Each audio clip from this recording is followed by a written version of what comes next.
Welcome to episode 29 of the Chitownshoot Wrestling Podcast. I am Marcin, and joining me in the squared circle are Chris, David, and Andres.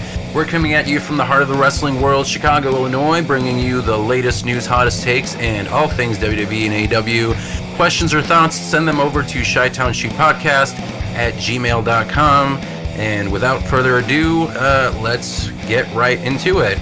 We're recording this right after the Royal Rumble, which I thought was a pretty great Royal Rumble, but apparently there has been some conversations and debates online about, the actual winners of the Royal Rumble. We watched it at Chris's. Andres, you watched it at from the comfort of your home. Yep. Andres, what did you think of the winners, Charlotte Flair and The Yeet Man. The Yeet Man. The Yeet Man. I was actually surprised by both. I guess after Charlotte won, I realized she was the only one that had pyro too. So they kind of already told us who was gonna win. But I was happy with it. You know, she's been gone for a while. She came and made her grand return, and now she's gonna be hitting up WrestleMania. Jey Uso winning though, that was I wasn't sure. I was like on the edge of my seat about that. I was not. And actually, I saw a story of you, Marcin, running around screaming your head off after. Yeah, because I bet on 20. Like, I got a 20. Yeah. I was like, no one ever won 20 in the 20 spot. Mm-hmm. And then, Yeah, sorry. But yeah, no, Jey Uso winning. I'm cool with it too. Like, I'm happy that he won. I was just more surprised that he won. You know, especially going against Super Cena. So the whole last run and all that. So, but yeah, no, I'm looking forward to WrestleMania for sure now. David, what do you think? You were there. You saw me running back and forth, and it was pretty. I'd say the energy was pretty good in that room. Because I mean, yeah. You let me know. What do you think of Charlotte Flair and Jey Uso as the Rumble winner? 5-star Rumbles. Yeah. Yeah, and that's what happens when you have a great battle royal. Is that you get really tied into who you want to win. More than usual. Nothing felt like surefire. Yep. And I think like if we want to be mad about Charlotte, I don't see it. She's been gone long enough. She's also turned the page on like not having to win all the time. Right. So like I feel like whatever is next for whether it's Rhea Ripley or Tiffany Stratton, it's a big plus, and they can go back to working with whoever all these other fantasy bookings in May. Yeah, I mean, I agree. Like, if they want to run back Rhea Ripley, Charlotte Flair, I mean, they put off great matches. I feel like Charlotte Flair in general does great matches. And they've already had 2 Manias, so it's like right out of third. And you know what? Tiffany Stratton is right there. So, I mean, we could definitely see a potential story with Tiffany Stratton. Maybe, I feel like, I mean, they moved Nia Jax to Raw, but I feel like they've also been kind of bouncing over on SmackDown too for a little bit. And I don't know if because it's the road to WrestleMania now, there's going to be more blurred lines. But I feel like maybe they want to finish that story with Tiffany Stratton and Nia Jax. I don't know. But what about the Jey Uso win? What did you think of that? I'm happy for him. I think he deserves it. I don't think that like any other outcome for Gunther. I think like Jey proves that he deserves a world title match.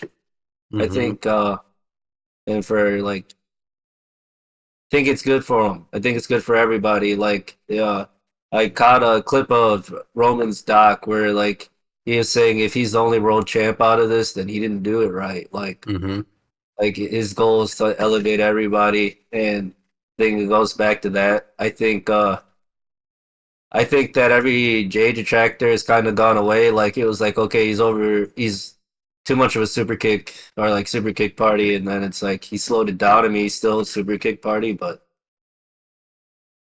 he's watered down, saying yeet every 3 seconds.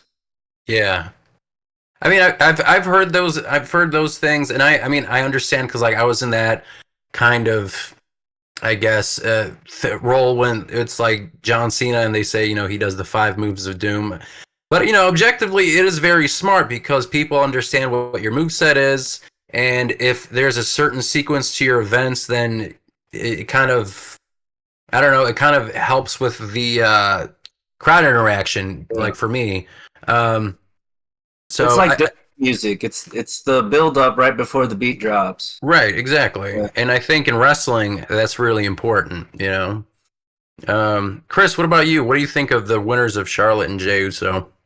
Well, Ric Flair had big gold, notably, so I imagine that's where Charlotte's gonna go. I think that's in the tea leaves. Makes sense, and it elevates the that specific belt, I would say, since it is the newer out of the two for women. So I Yeah. can see that. I mean, I was kind of salty a little bit, but I could see, I could see why they did. It makes sense. I mean, you're trying to make her like a female Ric Flair with all these numerous title runs and all these things. I'm sure it's somewhere in her contract or something, or maybe an unspoken deal with Ric Flair that if they're gonna book her to be a dominant champion. But She yeah, always has been. yep, true. I liked seeing Roxanne. What she come in at?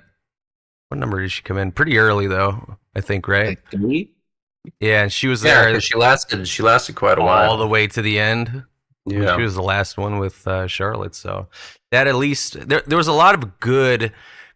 Just like there was a good elevation of a lot of other talent within the Rumble. I think this specific Royal Rumble did a really good job with showcasing a lot of other talent besides the people who were essentially the winners. There was a lot of good spots. So Jey Uso, surprising.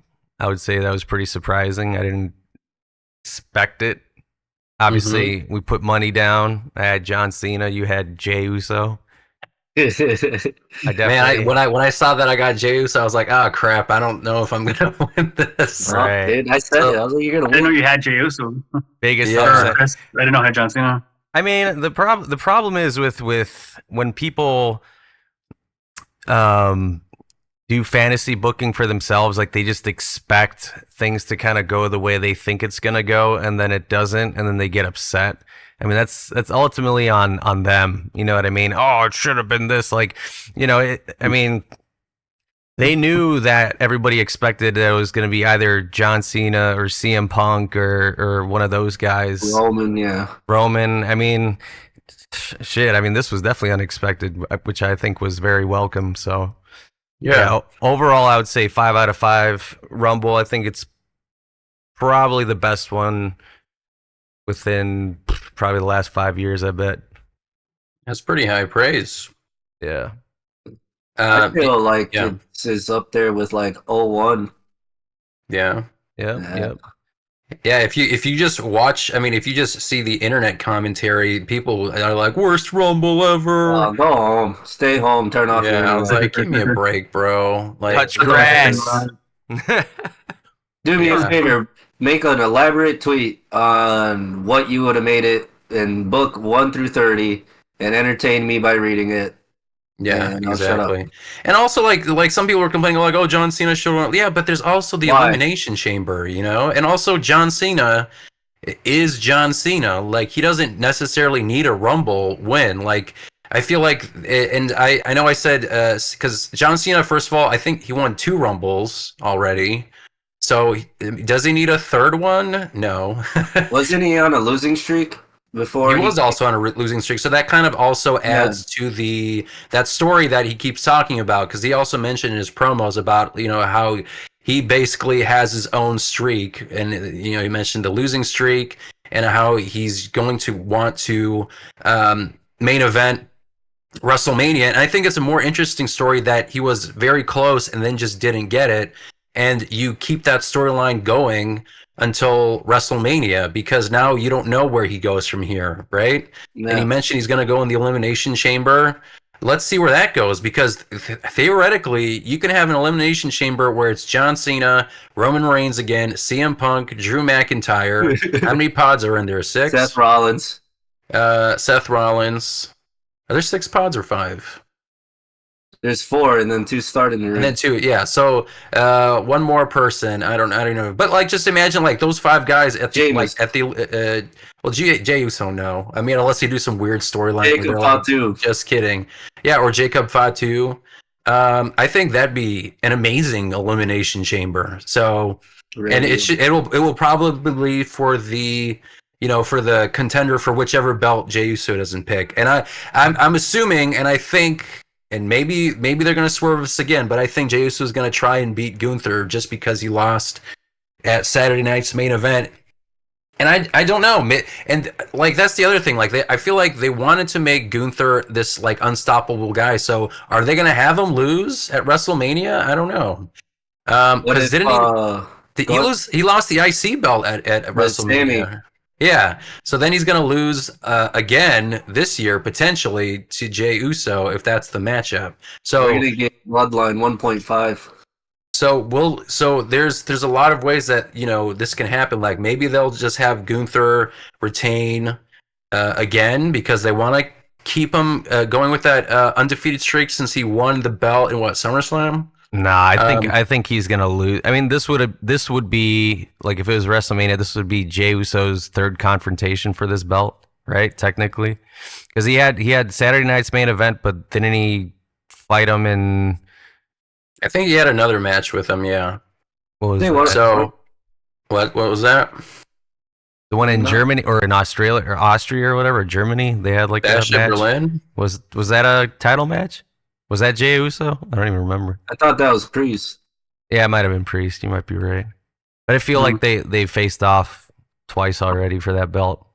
Right. And I feel like, again, like if you are in a position to elevate someone even higher, I mean, look at the way that they're also portraying him. Like, he's been walking with like a bunch of artists, like musical artists. The crowd is behind him. Like, the people in the arena are super behind him. Kids buy his merch. He sells a crap ton of merch. Kids buy them. Yeah, exactly. Like, this is a man you would want to put the belt on. It's not the WWE Championship belt, if he doesn't go for that. But that's still, he will be main eventing one of the nights of WrestleMania, and that's still pretty amazing. So I think it was a great pick. You got an unpredictable pick, and then you also got, I guess some folks would say, predictable with Charlotte Flair winning, and she's the first woman to win another Royal Rumble. So good for her for setting that thing. And yeah, I'm also happy for her to be back. Me personally, I think the internet is overreacting, and that's not really anything new. But again, everyone has a right to their own opinion. And again, let it cook. Let's see where it goes. Like, it literally just happened. You don't know what's going to happen on Monday Night Raw or SmackDown. So yeah. So this conversation kind of about the Royal Rumble, and these conversations about how the Rumble has been booked since Triple H has taken over, kind of segues into our episode that revolves around Triple H, the wrestler, the person, the booker, the executive. This episode was partially created because of the news that we heard this past week about Triple H being inducted into this year's WWE Hall of Fame. So it looks like he's going to be the headliner. And this was per multiple reports. There was a meeting earlier in the week where Triple H basically had this company-wide, I guess you can say, meeting. It was like there was a stage and everything. And The Undertaker and Shawn Michaels walked out, and it looked like Triple H was pretty surprised. He just looked behind him like, what the hell's going on? Why is there theme songs playing? And they broke the news that he would be inducted into the Hall of Fame this April in Las Vegas during the WrestleMania 41 weekend. And Triple H has already been inducted previously as a group with D-Generation X. They didn't do Evolution yet, right? So I feel like they still have to get inducted. But he's been as a group before, so this would be his... Undertaker has been inducted, and so is Shawn Michaels. So I feel like it makes sense for Triple H to get his own. And he would never do it. Someone else would have had to, induct him because he's too much of that kind of guy. But I mean, just think about Triple H as a person, what he's done. He is a 14-time world champion. He's a 5-time WWE Intercontinental Champion, 2-time WWE European Champion, 3-time tag, 2-time Royal Rumble winner in 2002 and 2016. He probably has one of the widest gaps between Rumbles. Between Rumble wins, and former King of the Ring in 1997. So what do you guys think about Triple H being inducted into the Hall of Fame? Do you feel like it is the right time for Triple H to be inducted, or should it have happened later, sooner? Chris, what do you think? I think there's definitely a crescendo as far as the product itself in the air. I think it's a nice kind of like cherry on top as a testament just to Triple H's WWE in this case. I think he's been moving the needle for the company since he's been what is he, COO, CEO, whatever his position is. Chief Content Creative Officer or something like that. Yeah. CCO. Yep. So I mean, essentially Chief of Creative, so the creative direction of WWE. I think it's been the most enjoyable. It's been, I mean, I'll say 5 years again. 5 years, you know what I mean? As far as just like, or shit, even longer. But yeah, I mean, I would say it's well warranted. I think it's a good timing for it. Nice little surprise. So yeah, he definitely deserves it. Andres, what do you think? Do you think it's the right time to induct him into the Hall of Fame? Do you think it should have happened sooner, later? No, I feel like it's good timing for it. I do feel like with Triple H's schedule and how busy he is, I think that's where Shawn kind of was like the one that kind of was like, okay, you're doing this. Because Triple H is kind of like the guy that's like probably didn't want to do it, maybe. Maybe he was like, maybe I'll put it as an afterthought for a little while, but you know. Yeah, I mean, he probably feels like it's weird because, like, okay, I'm in charge of creative. Oh, I'm gonna induct myself. Yeah. Like, that's weird position to be in, you know. So someone else have to do it. So it's fitting that his best friend basically is like the one that's coming forward and telling him, "Hey, we're gonna do this for you," and it's well deserved. And you know, yeah, he's in DX, and eventually he'll be with the Hall of Fame again with Evolution. But like recognizing his singles career, and you know, like Chris said, moving the needle of the company. I mean, he's still doing it, and he's like not even in the ring as active anymore either. So it's definitely time, I'd say. I agree. And David, what do you think? Do you feel like Triple H's time is now, or how do you feel about Triple H getting inducted into this year's Hall of Fame? I feel like it's right on time. I think any time between now and like whenever they decide to do it would be right on time. But like, one thing that we can't take it as for like the too early kind of view is just like he can't do it anymore. Mm-hmm. So it's just like that should be the stamp right there where it's like, okay, like he had a couple years, you know, he rested on it. They let other people in. They've had what, 2-3 Hall of Fames since he's been in charge. Yeah. So like, you know, there is a little bit of a gap, and it's better to do it now. Like, why wait till, you know, like for example, for like why wait till it's like Scott Hall's time or like any of those guys where it's just like they, you know, like he can do it. It's better to just go out there and get it over with, in the sense that like he's still young in Hall of Fame age, and yeah, dude, you know, deserves it. So I agree. And I mean, just think about, and I think honestly, the actual one that he was only truly in charge of was last year, because even at 39, there were conversations about Vince McMahon maybe saying some creative decisions, you know, through like via phone to Bruce Pritchard, and there were those reports about those things happening. So that, and if you guys remember about WrestleMania 40, talking about, you know, the Triple H era, there was that whole promo, I think it was from Stephanie McMahon, So, theoretically, he's been only doing it for like a year, so this is going to be his second year in full creative control. And I agree. I think this is great timing, especially because of this whole new Triple H era. This entire wrestling career. What better way to like kick off the era or continue like making this new beginning by inducting a man who has a Hall of Fame career, has had a Hall of Fame career for at least, you could have inducted him like 10 years ago, around the same time as Shawn Michaels was inducted, but they just didn't do it. Well deserved. I mean, he's also had, a heart attack, so what, you want to wait when he had he's dead? I'd rather him be inducted when he's still alive and he's able to be grateful and do a speech. I think everyone thinks that it makes sense. So in terms of who do you feel like should induct Triple H? Because there's a whole list of people that could potentially do it. It could be members from Evolution. It could be his wife Stephanie. It could be Shawn Michaels, Undertaker. Chris, who do you think you would want to see induct him into the Hall of Fame? Vinnie Mac. No, I'm just kidding. That's not happening. That'd be insane. That'd be pretty crazy. I feel like it would have to be Shawn Michaels. I think it needs to be Shawn Michaels because ride or die, man. That's who they are. I mean, him or Stephanie, but if I had to put money on it, I would say I bet you it's going to be Shawn Michaels, or it's going to be a group effort. Maybe it's going to be like the first time it's like 5 people or something inducting one man or something like that. It could be like a Avengers moment of like Evolution members, DX members.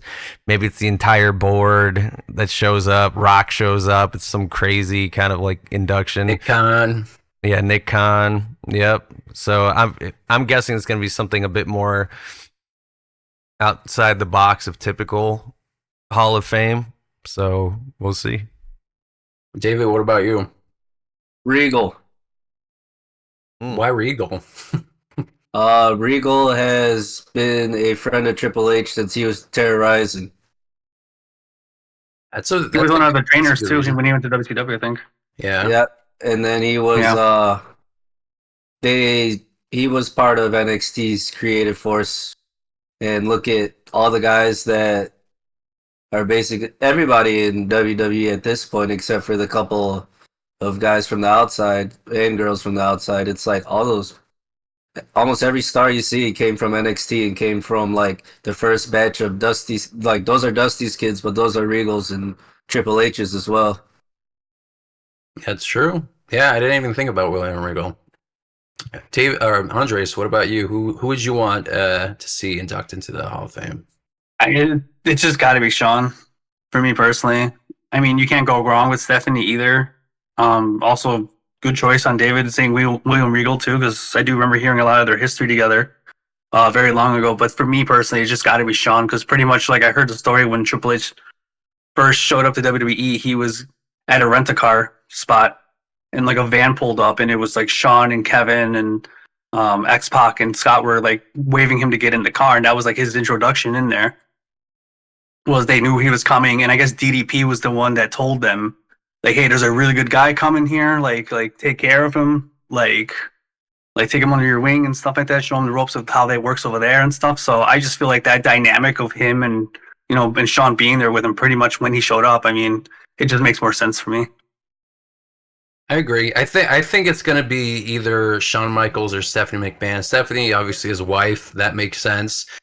She came out again during the Royal Rumble, so I feel like maybe she is back in some kind of executive capacity, because she has been for at least the past two years. I think it's been like 2 years where she has not had any kind of executive power. I mean, officially, I feel like she probably offers or has some kind of input. She's a McMahon. I mean, they're not going to like deny her to go into WWE headquarters and be like, oh, you don't work here anymore. I highly doubt that. Like, oh, you're looking for the old building. Yeah, exactly. That's over there on that block. So we'll see. I think Stephanie B would good. I think Shawn Michaels, maybe the Clique, members of the Clique. I mean, who's left? Shawn Michaels, Waltman. Kevin Nash, Sean Waltman. Yeah, Waltman. Yeah, I mean, maybe they would induct him. That's a big possibility. Road Dogg. Yeah, Road Dogg. Not Billy Mr. Gunn. Billy Ass Ass. himself. Yeah, Yeah. Mr. Billy Ass. I don't know if he'll be able to just because of the AEW thing. So I think Shawn Michaels or Stephanie McMahon is the most likely. And well, if you feel like, well, like what kind of speech do you expect Triple H to do? Do you think it's going to be like career specific?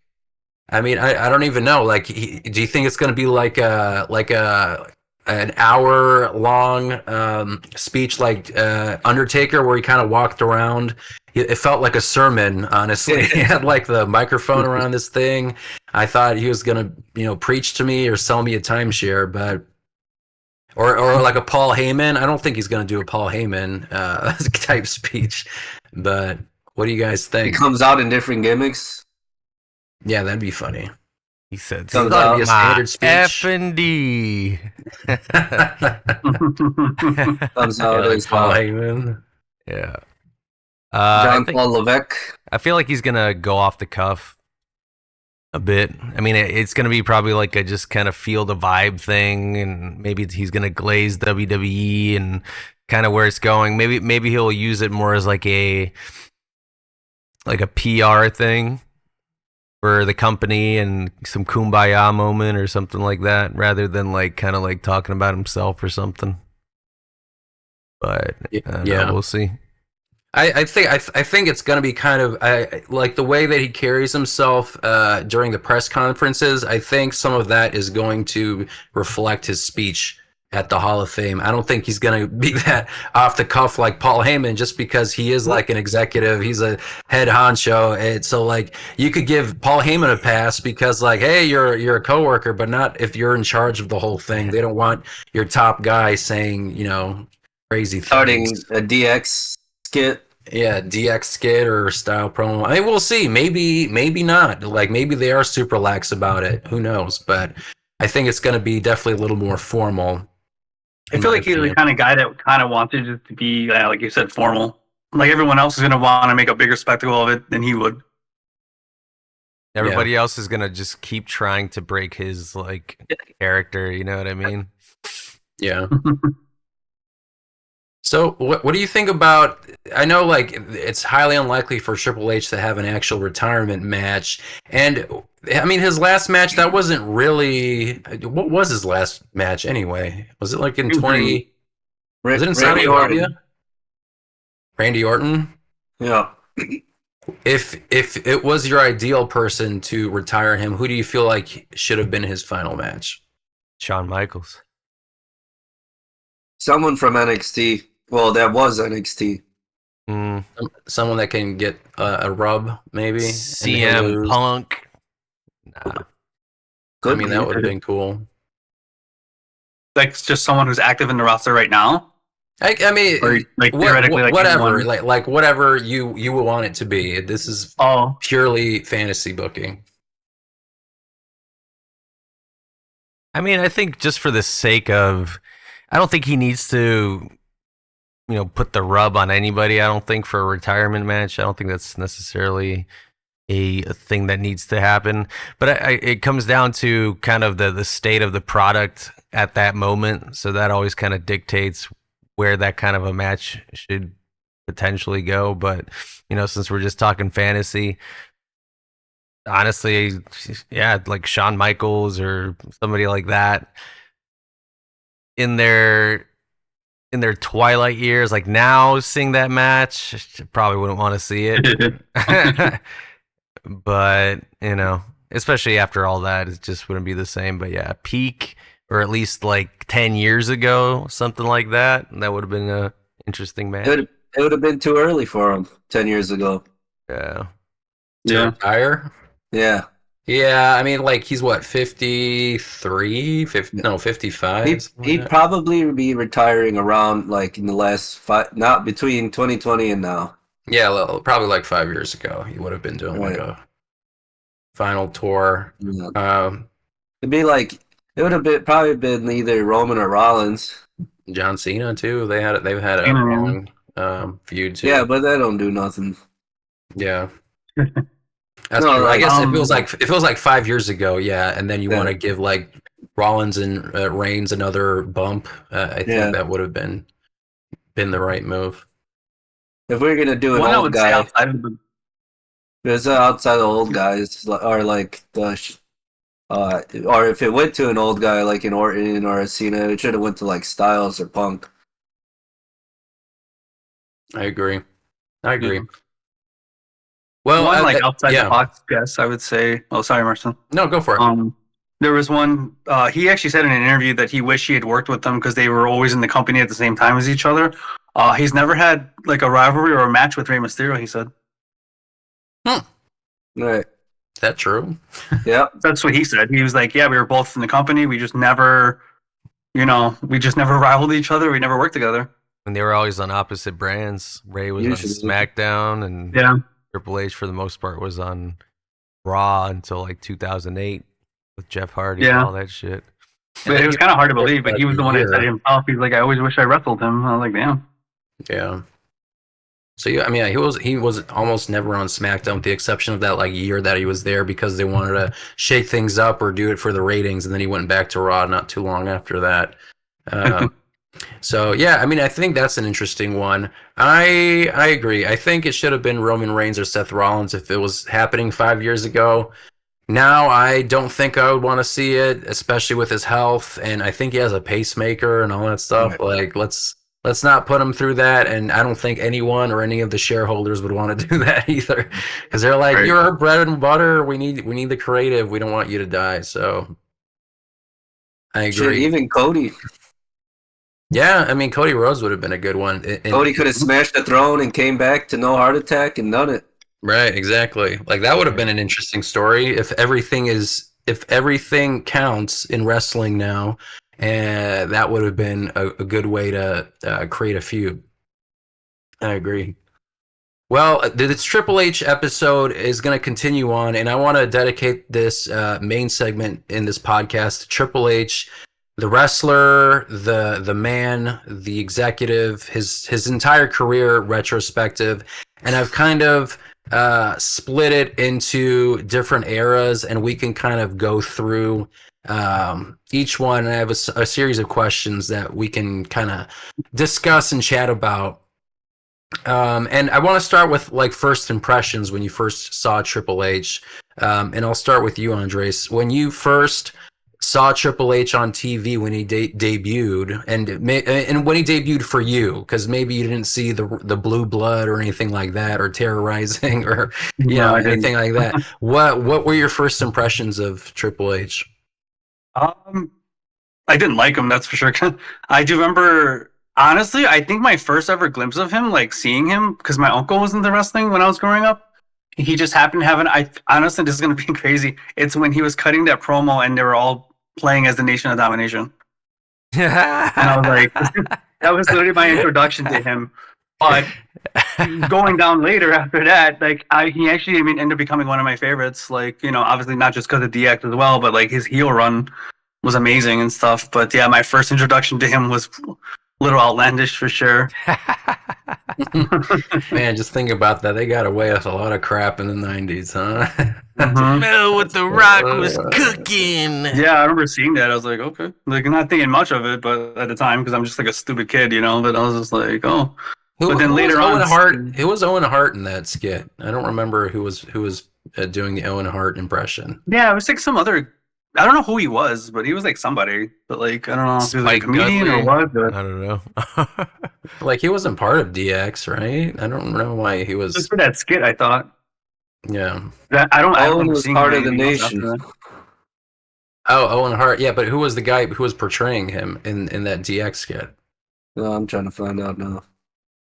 Enough is enough. It's time for a change. Woo! And they obviously did the nose joke. Chris, Jason what about you? Sensation. Who was it? Jason Sensation. Jason Sensation, huh? Well, it came and gone.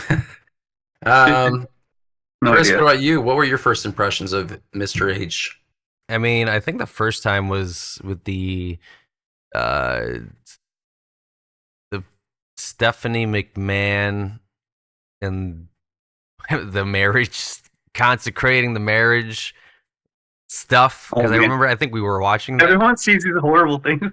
Yeah, right. It's like, well, I mean, he was that like, that was the era. That was the attitude era. that was, yeah, like Hunter Hearst Helmsley McMahon era Triple H. I think that was the first taste of HHH.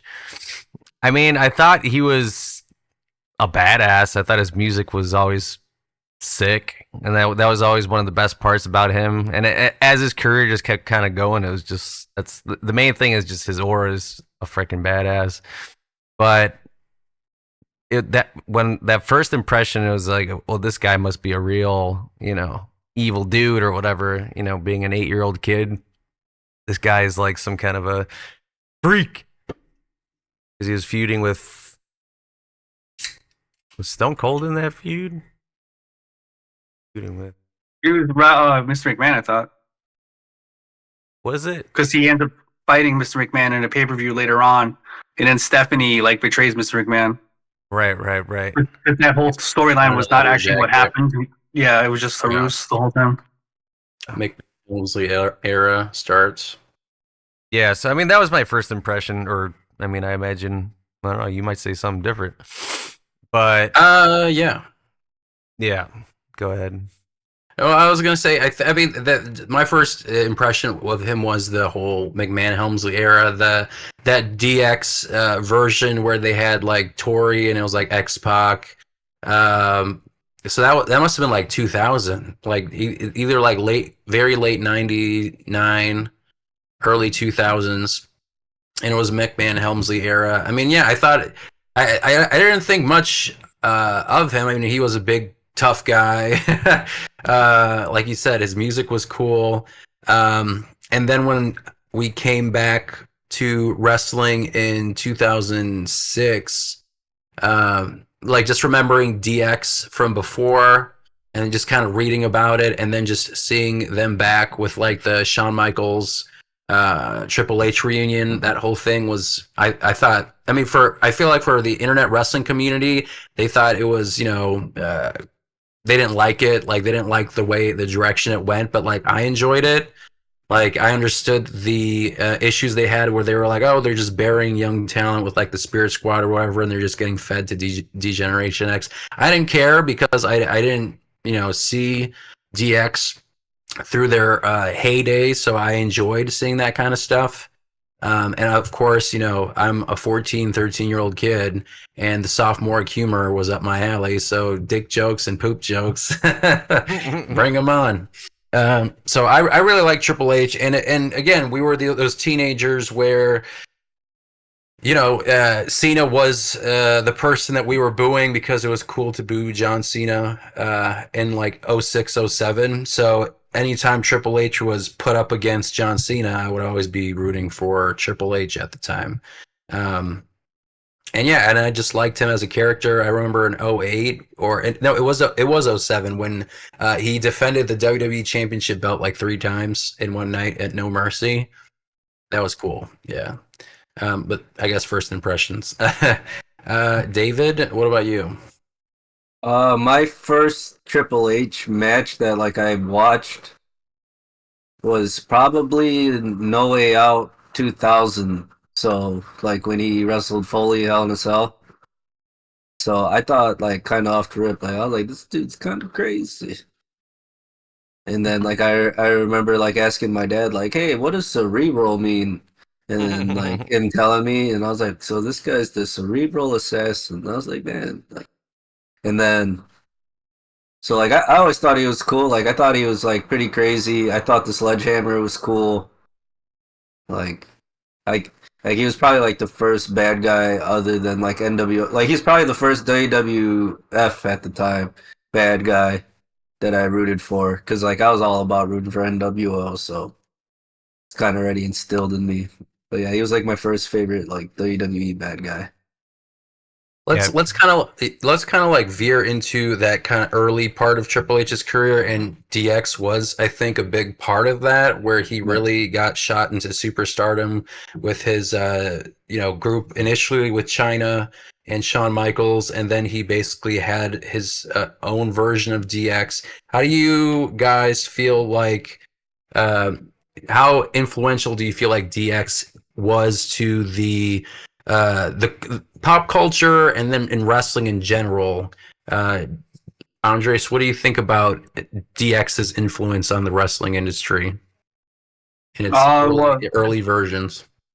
The early versions. I mean, it really like. I mean, you see the memes of it and like how kids are crotch chopping and stuff and like getting in trouble all the time. I mean, it was huge, being impactful to pop culture and stuff. I always see the debate too that like, who was the better stable, NWO or DX. I mean, I'm always going DX, honestly.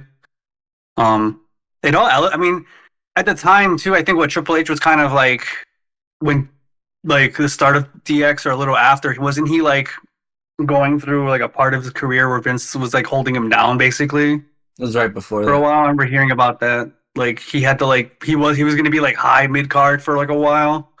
So I know like when he was like the head of DX, I think it was a good like I don't know like change of pace for him to like evolve his character. And I mean DX itself elevated everyone. Like if you were a member of DX, you were gonna move up the card, you know. So DX was just was like I don't know the best stable to me in wrestling. Like I know it's debatable. I know there's a lot of like great other groups and stuff like that, but like to me, like DX was just like super impactful to wrestling and stuff, and it elevated just not just. It was also part of that era. It also made the Attitude Era. Like you couldn't have the Attitude Era without all the pieces of the puzzle that were part of that. So definitely, How integral do you feel like Triple H was to DX as a success? Do you feel like Shawn Michaels had a stronger influence on its success? A mix of the two? I would say Triple H is more the leader, for sure. Like Shawn might have been like the start and the face of it, but like Triple H was the one who took the reins and just kind of ran with it more. And even when like they reunited again, you know, like I don't know, it just felt like more Triple H was more the hem of it. But I would say DX would not be DX obviously without him, for sure. So Yeah. mm-hmm. David, what about you? How do you feel about DX and its influence? Do you feel like they are? What kind of impact do you feel like they had on the wrestling industry? I think what wrestling. I think you know like it's huge. Like I don't think a lot. There's not too many factions that sell merch like that. That have like such a reach. I think it created such like I wouldn't say it create. I shouldn't say it created like that type of like goofy heel like all that stuff, but it's definitely like a very very strong indicator. I think that if we had to put it in like in essence, it's like Triple H is the heart, but Shawn Michaels is the soul. Like especially because like how the early run like Shawn Michaels peak heel was while in DX, and like yeah he'd get cheered, but when it came down to like match time, he was getting booed out of there. Yeah, Survivor Series, Even 97. even outside of that, like when he lost to when he put Austin over, like it was hostile territory for Michaels. Yeah.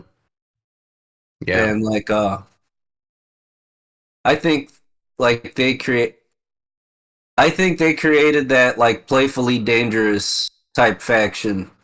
Like they could like they're gonna have funny things, like they're gonna make you laugh, but like when it's time to kick your ass, they're gonna kick your ass.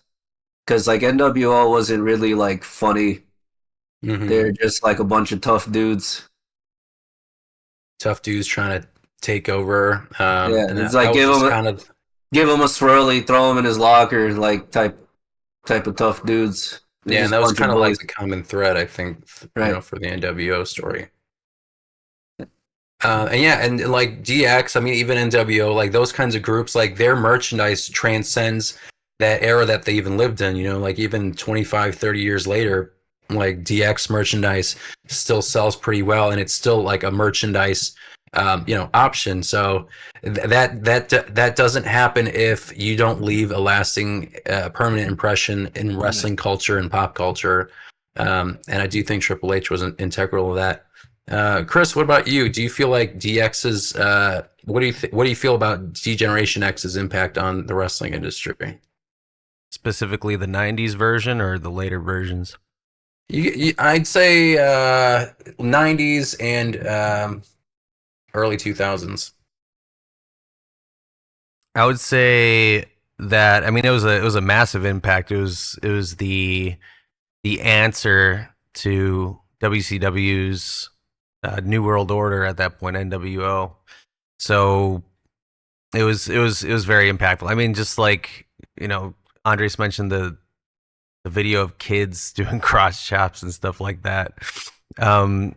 Super impactful.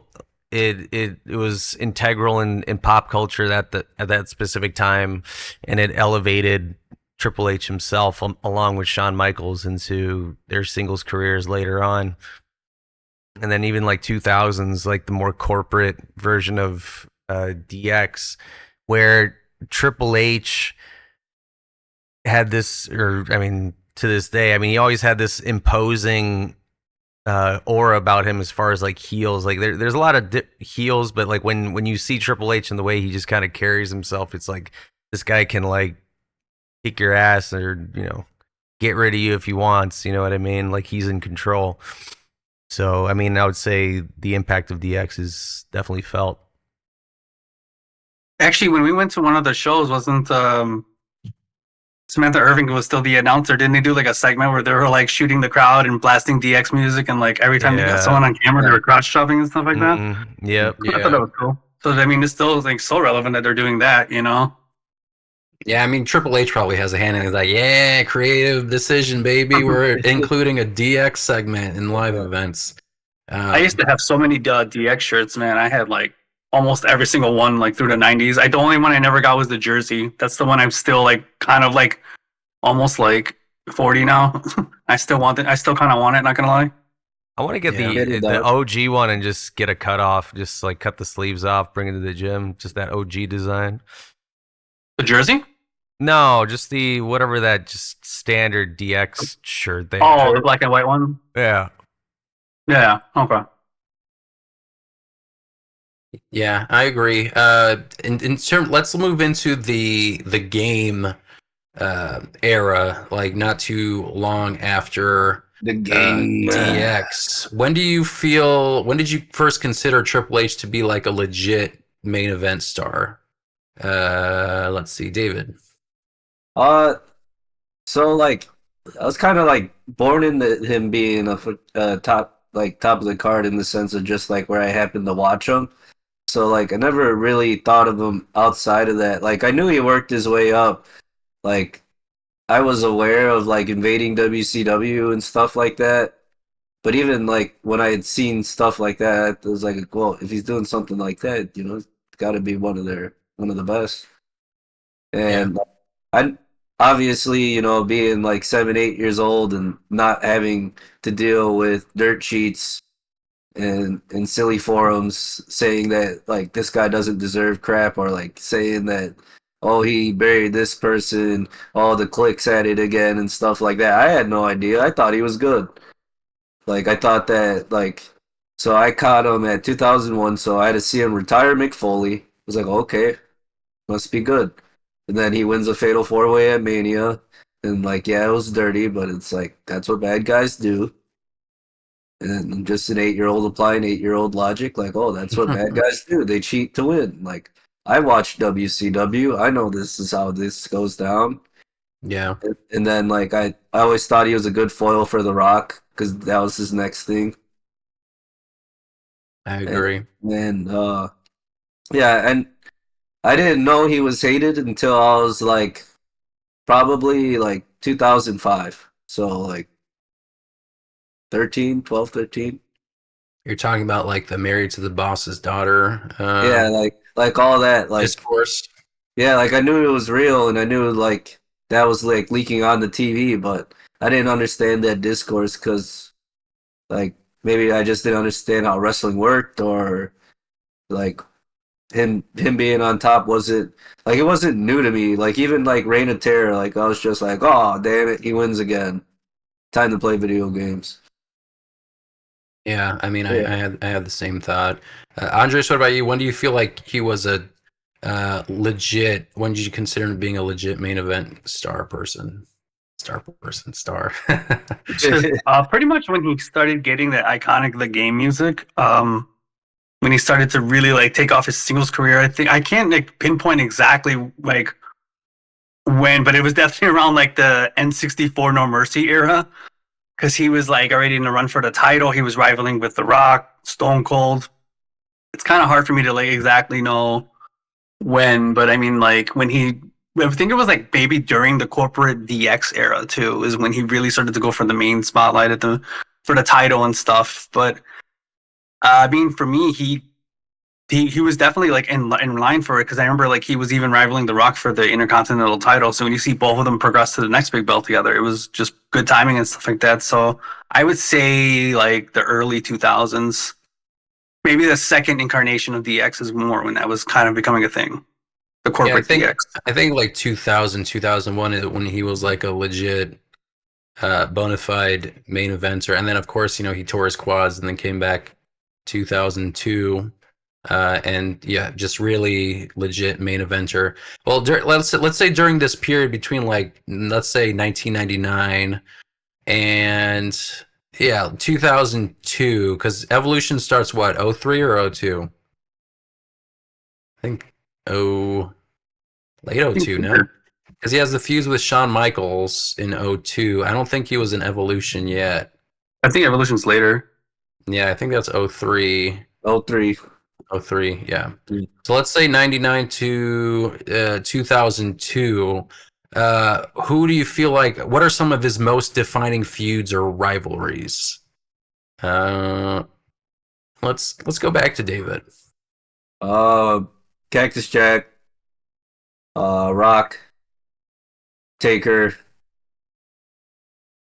Angle, and Austin. And which one do you feel like you enjoyed the most? Either Cactus Jack or Rock. Yeah. I mean, I'm just gonna say, I mean, I enjoyed the Shawn Michaels, Triple H feuds. That too, but Yeah, I mean, like, I think he had a longer feuds with like The Rock.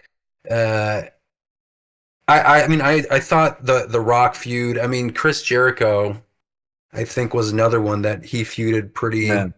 pretty long with, and like, yeah, I mean, all of those, like the matches and just like for whenever they had like title matches, I mean, that stuff was wild to watch. Like just the way the crowd reacted during those title matches. You mentioned Kurt Angle, Mick Foley. I mean, bloody as hell, Hell in a Cell matches. It's really hard to pick one, right? Yeah. But I think I would pick Shawn Michaels, Triple H, that whole feud. Andres, what about you? Which what do you feel like are his most defining feuds or rivalries? Yeah, that's a hard one. I think probably to be like super typical, I would say like The Rock and Stone Cold. Those two rivalries really were bigger for me, at least. His biggest rivals or some of his biggest ones. I mean, you're facing the two faces of the company at that time when they're all in there and stuff. Because I mean, the whole like main event roster at that era was like all Hall of Famers. So it's really hard to say. I mean, his rivalry with the Undertaker was awesome because he just retired Shawn Michaels. So like going into WrestleMania and Shawn Michaels is the special guest referee. I mean, that was beautiful. Like a great like setup, great match, a lot of history between all three of them. Uh, I mean, but if I'm gonna be like nostalgic, because that's where I usually go, I'd say maybe when he was rivaling Stone Cold, because he was like, I love Stone Cold.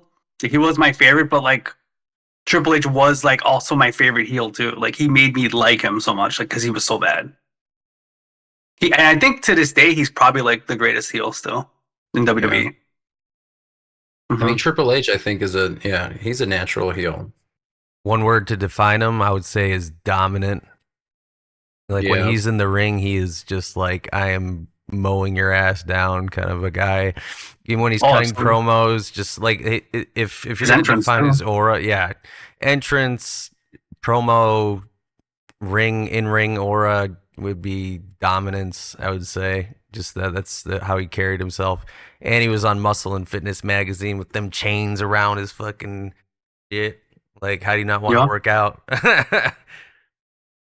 And like he trained with Mr. Olympic or Mr. Olympia like twice, I think, for like 2 WrestleMania matches too. Like he really like wanted to get like jacked as fuck. I mean, I think he was, that was like probably like Jay Cutler, I would imagine, or Ronnie Coleman or something like that. But I think that specific Muscle and Fitness magazine cover was when he came back. I want to say that was 2002. Yeah, that's a pretty iconic cover. So you kind of talked about like his badassery and just like really like like when we say heel, like and it's not like a chicken shit heel like an Edge or someone like that. Like he was like a legit I'll kick your ass, I'm a dominant kind of guy heel. And so we can kind of move into like that Evolution era, because I feel like that's kind of the defining era for Triple H as like a heel, like a dominant heel person. Now here I go with heel person, star person, heel person. So in this era, Triple H has been criticized for burying talent during, they call it, it's like years, something with terror. Reign of Terror. Reign of Terror, thank you. With his big gold belts, and that was that whole discourse about him having influence over the booking because he's married to the boss's daughter. So there was that entire discourse. So I want to kind of open up to you guys. David, do you feel like that criticism is fair for Triple H? I don't. Like, I used to, and then like when you think about like on the business side of things, what was going on in WWE at the time, like what choice did they have other than like, okay, was Vince really gonna gamble on new people? And yet, better yet, it's like, so what do you do when you lose The Rock and Austin as full timers and almost entirely in the same year? Yeah, exactly. Like they literally just shot up 3 years prior, 4 years prior. Like if you really think about it, Steve Austin and The Rock, like actual like full timers, they weren't there for that long. Like one got super injured, neck broken, and they could only do so much with the latter half of his career, which was like maybe 5 years in. And then The Rock decides to go and do movies, Right. And then he just shows up sporadically. So there wasn't that much in 2002 or 2003 in his mind, like you have Kurt Angle and all those folks. But that's where that ruthless aggression era concept was like, somebody step up. We need like a new person. Yeah, and Angle was holding down SmackDown, so it's like, what can you do? Yeah. So you feel like it's unwarranted, the bearing talent? Yeah, just a guy doing his job. Yep. Andres, what do you think? Do you have a hotter take, or do you agree? About Evolution? Do you feel like he's been criticized for burying talent? Do you feel like that criticism is fair? No, I like to David point to, I kind of did when I was younger, but like, no, I don't think so. I just think that like, the way it looked, but I mean, he was also like, his character was kind of like, he would be that kind of guy, if anything, if that actually was legitimate, because he was like, he was a different kind of heel in Evolution, honestly, like, like it was a different group. It was not DX at all. Where DX was about like kicking ass but having fun.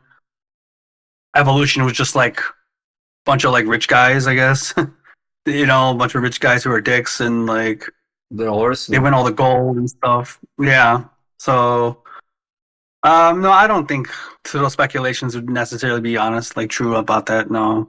I think he was just, working with the talent he had and leading a new group of different generations of wrestling and stuff. And I thought that was cool, like that he basically lets two of the best factions in WWE, one after another, and that's awesome. But no, I don't really believe in those speculations too much. Chris, what do you? Same question. Let me add that other layer of the marriage to Stephanie McMahon that happened around that same time. Do you feel like it influenced his career and position in WWE? I mean, it's hard to say that it didn't. You know what I mean? I would imagine that it definitely did. Now, does that take away from his talent? I think he was just, I don't want to call it strategic on his end. You know what I mean? Because I'm sure there must have been like legitimate feelings and stuff like that, and it just so happened to be like a happenstance kind of thing. But it definitely worked out for him. I would imagine, as far as just like his leverage in the main event.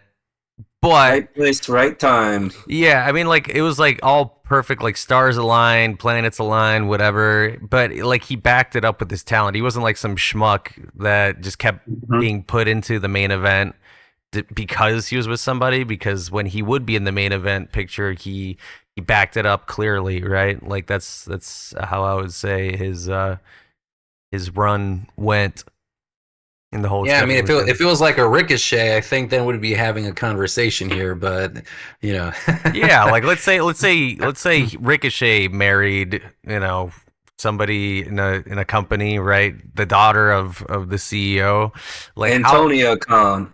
and it literally would just be right, exactly. And then like having him shoved down your throat, and then he's always main event no matter what because he just so happens to be married to the boss's daughter.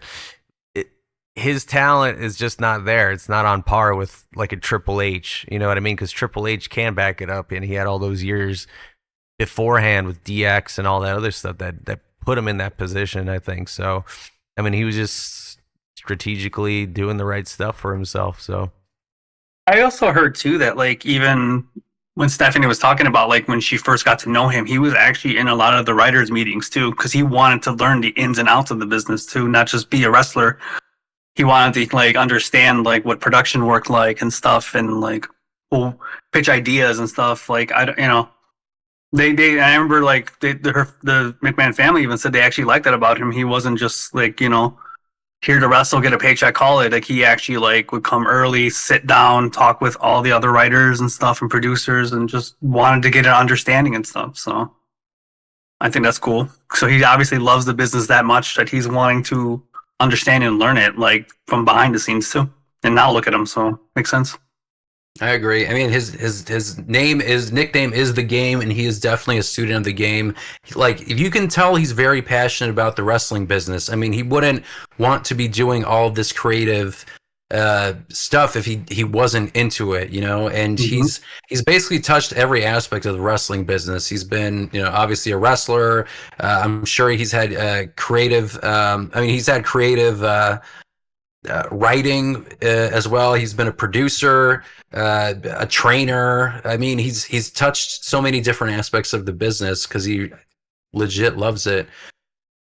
And I kind of we've been talking about like that specific era, so I kind of want to touch on Evolution. And I think David and Andres, maybe you're going to have a bigger opinion on this, because I like the extent of Evolution for me was like playing SmackDown versus Raw. And then I mean, I've watched documentaries, so I guess I could talk a little about from what I've observed. But how do you guys feel like how important do you feel like Evolution was to the Ruthless Aggression era? I think it carried a strong portion of the beginning, like the early. That time for Raw is really Evolution centric, but I don't think it was necessarily a bad thing. What did you think? So it's not necessarily a bad thing. What did you feel personally about like that era when it was Evolution centric? And that could be for either one of you. I thought it was cool. Like I was kind of, I guess I was kind of like, I perceived wrestling different even like back then. Like I was told like this is the Horseman. Like I was told really early, like this is this is another version of the Horseman. Like enjoy Ric Flair while you can, kid. Like things like that. Like, and then like I had already liked Randy Orton from when he did Randy TV and stuff like that. Like I thought he was funny, and I could see how like he was like an annoying bad guy. So I was like, oh, okay, this makes sense. Are you saying when he got like injured and he had that long hair and he was talking about he was getting recovered? Yeah. and then like I thought I didn't know anything of Batista other than the Deacon, so I was just like, oh, like it made me interested because like I didn't really understand like repackages back then. I mean, and stuff like that. You're talking about burying talent around that time. I mean, he brought up two of probably the biggest talents the company has ever seen in Randy Orton and Batista, right under him. I mean, they were getting the rub every time they were next to him. To be honest, if we're talking about burying talent, It's like Vince buried that talent. And just like the name, just like the name stated, Evolution was a bunch of guys from different points in wrestling history. Triple H saying he's the present, essentially Ric Flair was the past, and then you had the two guys who were essentially the future of the business. So, I mean, I think for that era, I mean, it was what it needed, and it was definitely an era that created stars that clearly defined the last essentially about 20 years or so, right, of wrestling. So that's for sure. Yeah. I'm gonna pull up Triple H was the one who Reign of Terror defenses. You can thank Triple H for essentially the last 20 years of stars that you did see, more or less. Maybe not all of them, but like the John Cenas and the Batistas and the Randy Ortons, or anybody else you kind of tangoed with. I think so. As far as burial, I don't see that. Yeah, he also I unfortunately didn't. I kind of stopped watching wrestling around that era when Evolution came around. I wish I didn't, because I kind of wish I saw like more of the inception of that group and like, the time that it was on TV. Because I've seen a lot of footage about it, and like you, Marston, I've seen documentaries on it.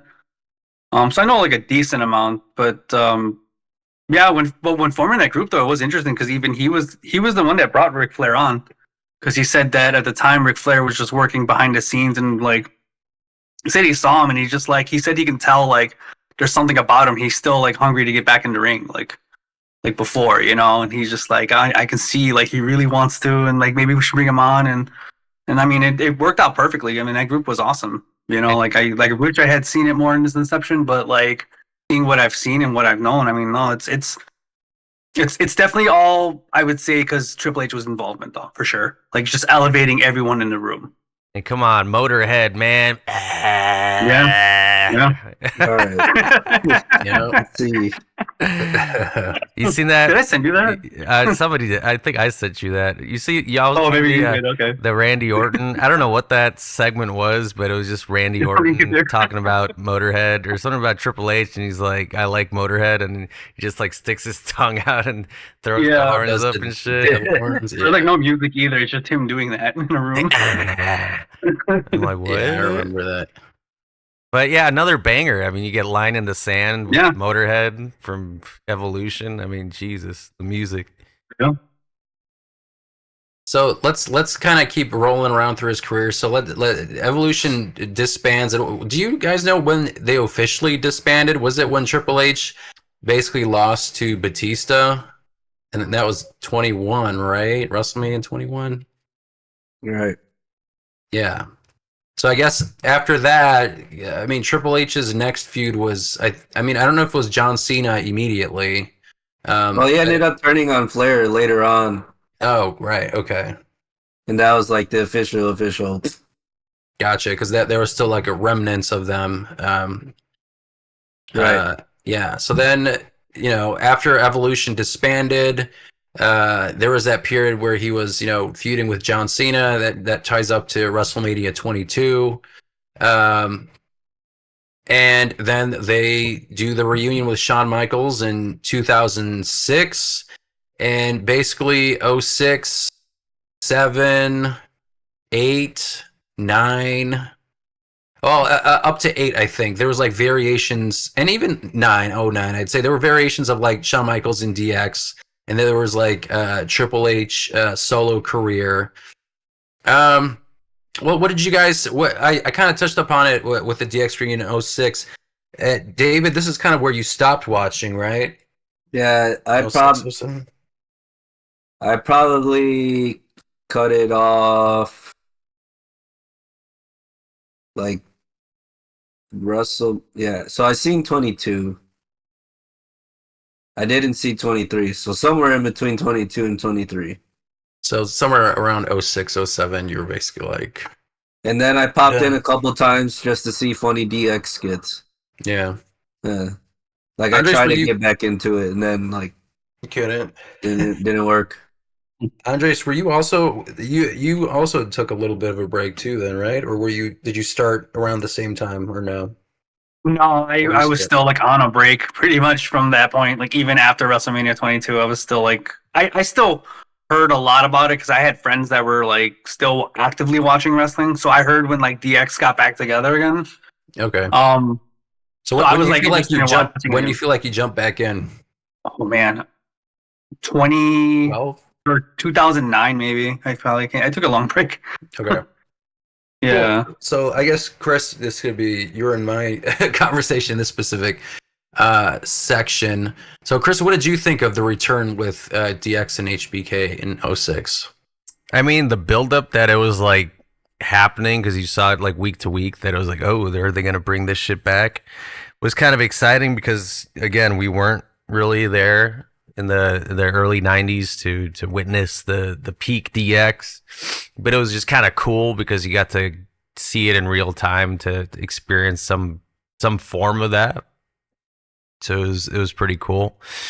So yeah, no, it was sweet.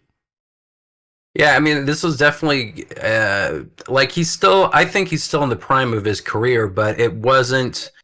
Um, he wasn't as dominant as it was like in '02, '03. I think he didn't necessarily take a back seat completely because there were championship reigns with Triple H during this era. I mentioned, No Mercy and his feud with Randy Orton. I mean, that main evented WrestleMania 25.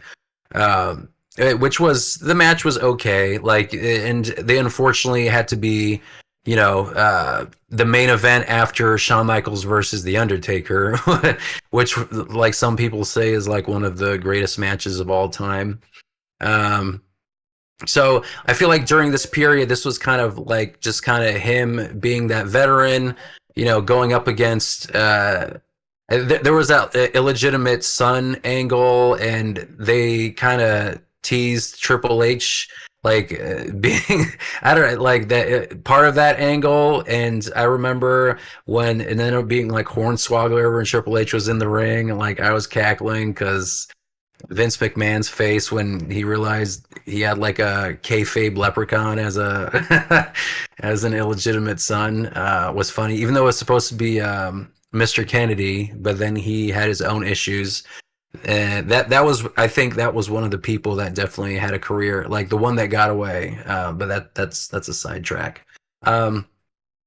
So yeah, I think the reunion with DX was great. It was a nostalgia trip. I understand some of the commentary about them burying the Spirit Squad, but I feel like after the Spirit Squad ended, Dolph Ziggler did have a pretty great career in WWE. Some feel like he could have had something bigger, but I still think DX was effective. And I enjoyed them. I enjoy Shawn Michaels and Triple H together, whether it's in the '90s or the 2000s. If they're in the twilight of their career, I just like seeing them on screen together. And also during this period, and this is like 2005 and let's say 2013. Chris, do you feel like you had a preference when he was a heel or a face?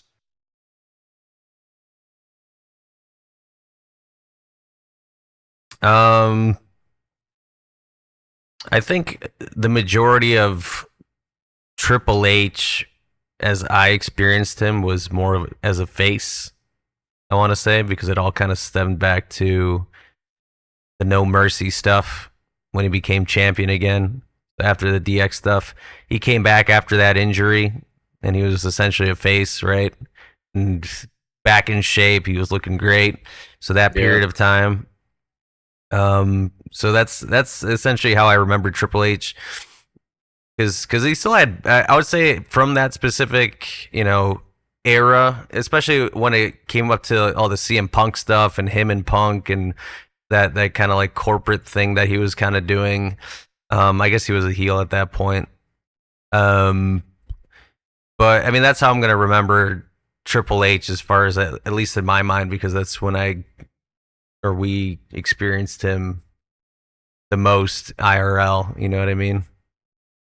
Or in real time, I should say.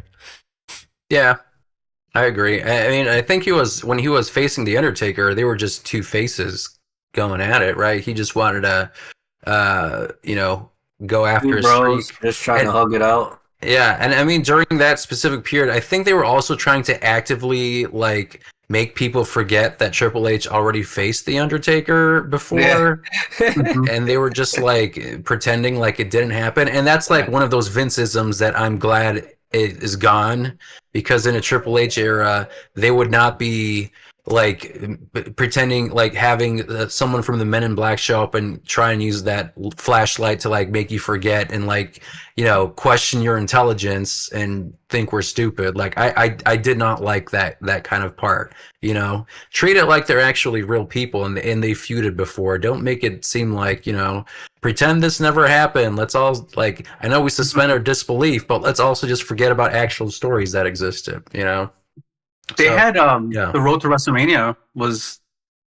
Wait, was that? Yeah, that was WrestleMania. The road to WrestleMania was actually coming through Chicago, and I was there for that. And they had a segment with Triple H, Shawn Michaels, and The Undertaker. Shawn Michaels was not promoted to be there, but he showed up. So it was like a big crowd pleaser. But I remember like Shawn saying to Triple H, like, "What makes you think you can do what I couldn't do?" And I'm like, "Damn, dude! Like, oh man, this storyline is just getting too damn good." Like, obviously Triple H has wrestled The Undertaker. So making shit personal, even on the side of the guy that's like basically defending his friend, like, oh man, get some good storytelling. Yeah, I mean, I gotta say, during this era, that was definitely my favorite Triple H feud that he had. He's had other ones. I remember he had one between Edge and La Familia. That was good, but I mean, the Triple H. It was basically like, I think, was it 4 matches? Because the Triple H, he did 27 and 28, I think. He did 27 versus The Undertaker, and I think 28 was Undertaker. Hell in a Cell. And then Shawn Michaels was referee, right? I think that's what it was. So, I mean, that, like, legit, like, 4 WrestleManias in a row, like, 4 Undertaker bangers, and they were between HBK and Triple H. And again, like, all the men were in the, I'd say, twilight of their career. I mean, Undertaker, I think, lasted another decade doing WrestleMania matches after that. But I mean, that was like peak, like, streak. And I'm not thinking about the Lesnar one. That's kind of when the streak kind of fell off. Obviously, that was like the last of the Taker we grew up on.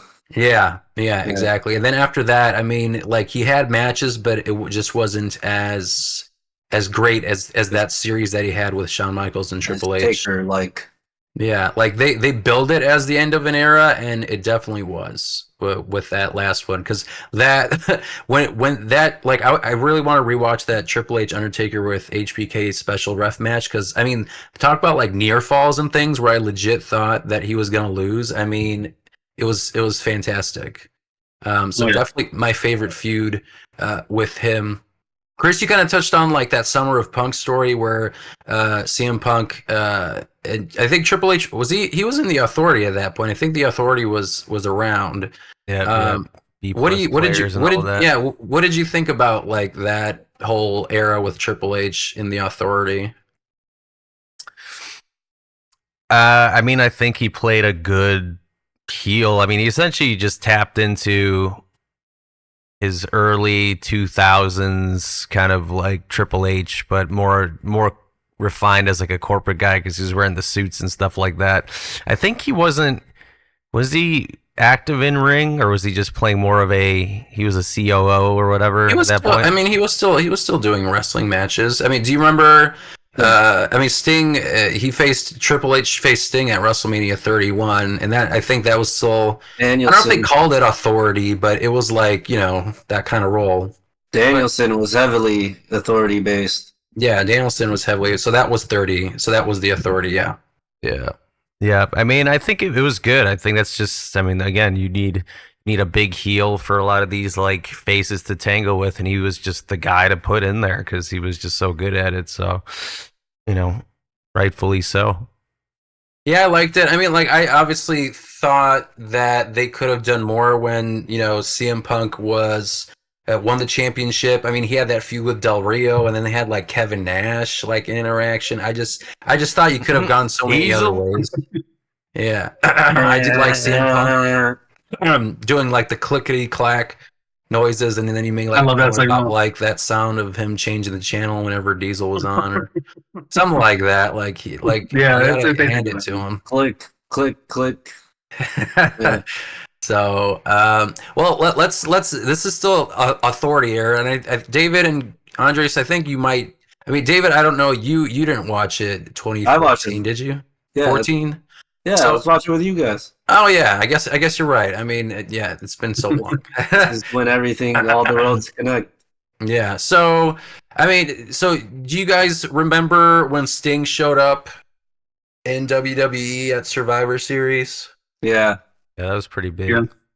So I guess let's talk about that feud with Triple H and Sting. What did you guys think about?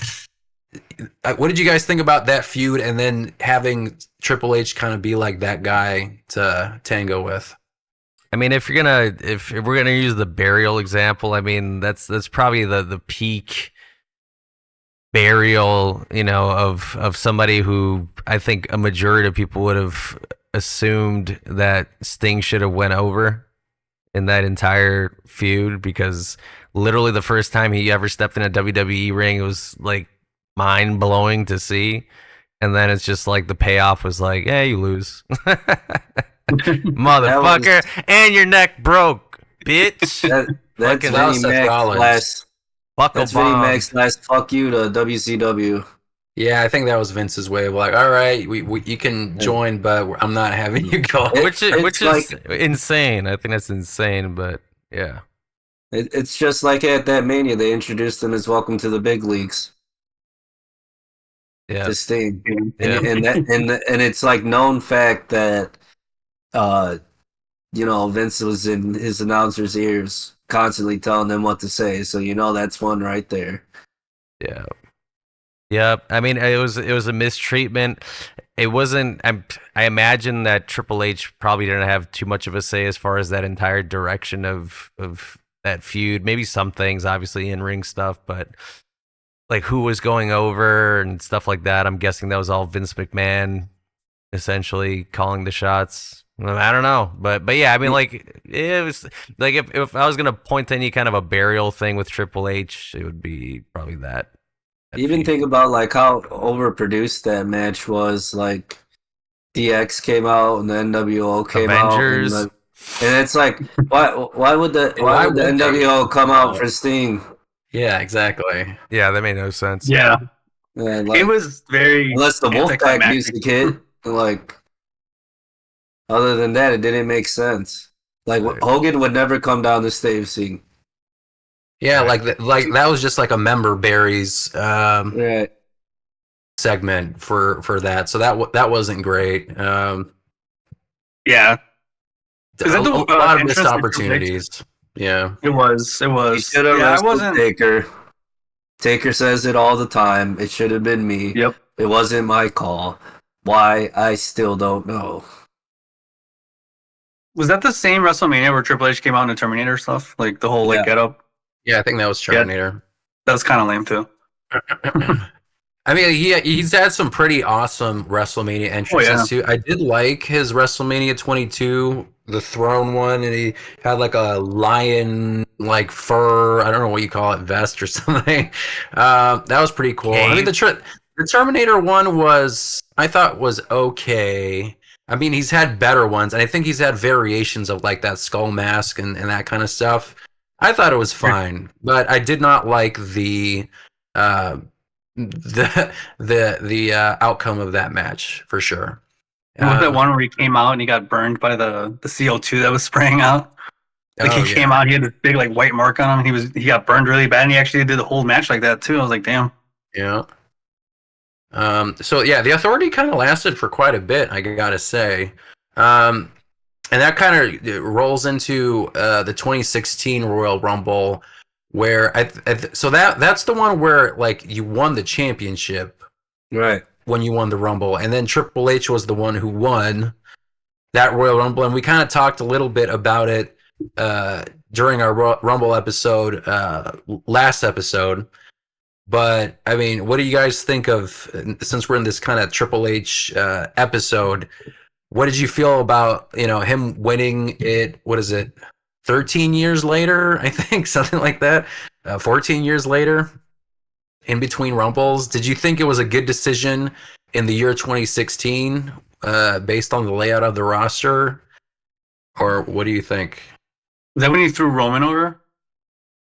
I think so, because Like Roman Reigns won 2015. Right. And and then I think Roman Reigns was the the last last entrance? one. Yeah. Yeah. I mean, I was okay with it. I thought for good storytelling, I thought it was good. Yeah, that was like peak Putting the Roman bad guy over. hate. Peak Roman hate, Yeah. and it's like, yeah, throw his ass over. I think I remember like being pretty happy about it, to be honest. I think that was where we saw at James' house, I think, because that's 2016. That's when That's AJ Styles debuted, yeah. That's when Christian won the raffle or the poll. Yes. Yeah, I mean, Cold pizza. I think Yeah. from what I remember, Cold from what I pizza. remember, I think I did enjoy that ending, because I didn't want to see Roman Reigns win, You because I did. was one of those people. So yes, but Dave, what did you think about that finish? I thought it was cool. Like, I knew at this point we're all smart fans, and I'm just like, okay, this is gonna be like a good Mania payoff. Yep. But I thought it was gonna be Ambrose. Yeah, that's true. Chris, do you remember how did you feel about 2016 Royal Rumble? I think it was generally pretty enjoyable, from what I remember. And then he ended up the WrestleMania 32 match was with Roman Reigns, I Right. believe. I honestly don't remember much about this match. David, do you have any thoughts about that? We don't remember anything about it because it was on an 8-hour freaking WrestleMania. Yeah, And that's true. It started at like 11 o'clock. It was still one night, right? Yeah. With 2 nights worth of wrestling.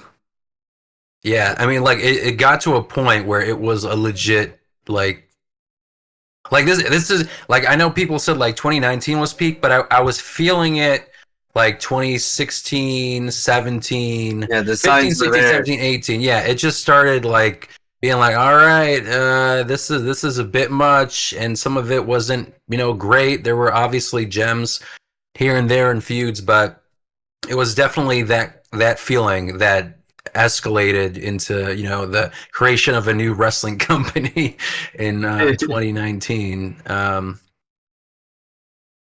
Let's see. So then he was basically like a part-timer during 2013 through 2019. How do you feel like his role as a part-timer compares to people like the Undertaker or John Cena, who were basically similar during this time? He was definitely. I mean, that was the era where he was just kind of more or less grooming himself to be more of a corporate guy, just kind of be more of a company man while still maintaining a character on screen, kind of like Vince McMahon. So I mean, it was fine. It was welcome, I think, on some level, to just kind of have him, but the overall product was just waning, I think, towards the end of that couple of years. So, but yeah, I mean, seeing him was always cool, but just like overall everything around it was, shit. Yeah. So I do want to touch on NXT a little bit. I mean, when we first when we started watching, I mean, we saw the first iteration of NXT, and it was nothing like what it is now or what it has been for quite a bit. Initially started as like a reality show, Tough Enough 2.0, like fake reality show format in, you know, a scripted situation, where you had like mentors, like Daniel Bryan was being mentored by The Miz, and you had those kinds of situations. Do you guys did any of you watch like the early versions of NXT? I didn't. Besides me. I mean, either. that's how I generally remember NXT up until what, 2014, and then as far as like watching NXT until like more recently, within the last like what 2 years or so, like paying attention to NXT. That's how I essentially remembered NXT, was like that, and then the Seth Rollins and stuff like that. So yeah, I mean, then we get into that era where people say it was like the golden age of NXT with all the takeovers, and you had the Finn Balor's, the Shinsuke Nakamura's, the Baileys, the Charlotte Flairs, Sasha Banks. I mean, all of them. I mean, that I would say that's the Triple H era. Do you guys have any strong feelings about what do you feel about like how Triple H took NXT as a concept and turned it into something like that? How do you feel, how influential do you feel like it is now looking back from its beginnings? He scored a perfect score. Yeah, I mean, you could say in the era where the main product was pretty mediocre at best, I would say, like watching NXT was like, man, it could be like this. You know what I mean? And that's why the ratings were what they were. So you can tell that the way he's kind of directing the current way that WWE was kind of where his mind was with that initial version of NXT with his stars and stuff like that. So, yeah, I mean, NXT back then was definitely peak version of NXT. Not to take away from like the current version, but it was just like in an era of like where the main product was pretty whatever. Like that was like, holy shit, it could be like this, and this was just more interesting to watch. It was like watching like indie stuff, and but with like, you know, high production and all these kinds of things, and seeing the crazy flippy shit that you just weren't really seeing on the main roster stuff. It was just I wouldn't even say like indie. I would say like New Japan, Ring of Honor type, like yeah matches. And yeah, that era was also that discourse of like, look what they did in NXT, and then look what happens when you put them on the main roster. I mean, Karrion Kross is a big example of that, where, you know, like that discourse of like, here's their name, and then Vince McMahon basically strips them of their entire identity and then puts something else on them. There were people who did survive that kind of stuff. You know, like Bayley, I think, still had her gimmick and stuff. And maybe there was like a weird power struggle where they kind of agreed to, you know, have when these wrestlers went up to the roster to maintain some kind of identity. But yeah, I mean, what Triple H did with NXT, and then just this crop of wrestlers that came out of it. I mean, it's like an entire generation of superstars that he created that are currently like top guys in WWE. I mean, it's undeniable. And they created, I mean, Triple H helped create, and then Shawn Michaels, I think, is also doing a great job with his version of NXT and the current crop of guys and gals there. I mean, they created their own like feeder system, their own, you know, like it's not just it wasn't like you know, they're scouting for models or you know, power lifters or anything like that, and then they just kind of thrust them into WWE. You know, they have their OVWs and that kind of stuff, but now they have like a legit show that's televised, and they aren't in some kind of you know, what do you call it, like a training show. Like it's like a legit show, and they have like titles and matches, and it is it's not the big leagues necessarily, but I mean, yeah, it's like its own system that they created, and I just can't imagine WWE being without that version now. Like, it'd be weird for them to go back to just like 2 shows, and I don't think it's possible. I think WWE as an entity is approaching like the NFL, NBA for wrestling, and their this training regimen was like an important step going forward. I mean, shit, you could have yeah. AEW thank Triple H for some of their top guys, essentially. Yeah, Bryan Danielson and John Moxley. yeah, exactly. You know what I mean? Like, check out 2012 NXT, like, just as their published roster, and there's still, like, Mox, Big Cass isn't mentioned on here, and he was there. Yep. Yeah, Let's see. So, Angelo Dawkins, Street Profits. yeah, Big E, Bo Dallas, Bray Wyatt. CJ Parker, Juice Robinson, Charlotte, Corey Graves, yep. Enzo Amore, Eric Rowan. Let's see what Usos, I mean, literally. Luke everybody. Harper. Yeah. Yeah, I mean, those were like the Wyatt family. I mean, like there were guys that I forgot that were part of NXT. Like I just thought they were just like superstars that just showed up. Husky Harris, baby. Yeah, I mean, wild like the Wyatts. I mean, an entire generation of stars that they molded. Leading Just- up to yeah. Mania 30, the Wyatts were still having NXT matches and then showing up on the main roster. Right, Yeah. and they felt like main eventers when they came Right. on the main roster. You know, that original gimmick with like the Louisiana swamps and the vague Texas Chainsaw Massacre family feel. I think that was probably my favorite version of the Wyatts. Was that early one because it was just super simple. But yeah, I mean, the amount of people that they created from that is Rusev, crazy. Yeah, Yeah, Rusev. Rusev. Jesus. Chad Gable. Yeah, Long hair. yeah, long let's hair, see. Gable. Who else is in here? I'm looking at 2013. Paige. Oh, yep, Paige. I mean, I Sami remember Zayn, Paige Kevin winning. Owens. Sean Ricker, who's LA Knight, was part of that roster. Sasha Yep. Banks. Xavier Woods, Tyler Breeze. I mean, that was another one like LA And Knight. somebody that they dropped in when they took him to the main roster was Tyler Breeze. Yep. And same thing with LA Knight initially when they did the whole Becky Lynch. what the hell is that fashion group called? The modeling. Fashion Police. No, Eminem? with LA Knight.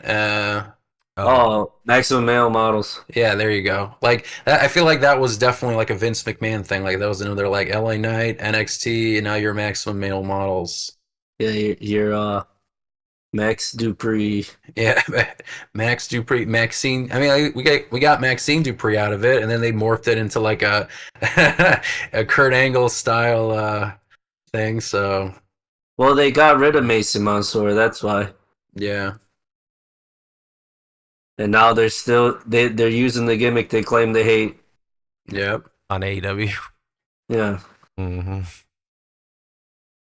So we can move into his final. I don't want to say final form, but I mean his current form as creative. And basically in charge of WWE's creative talent. I mean, all of it. And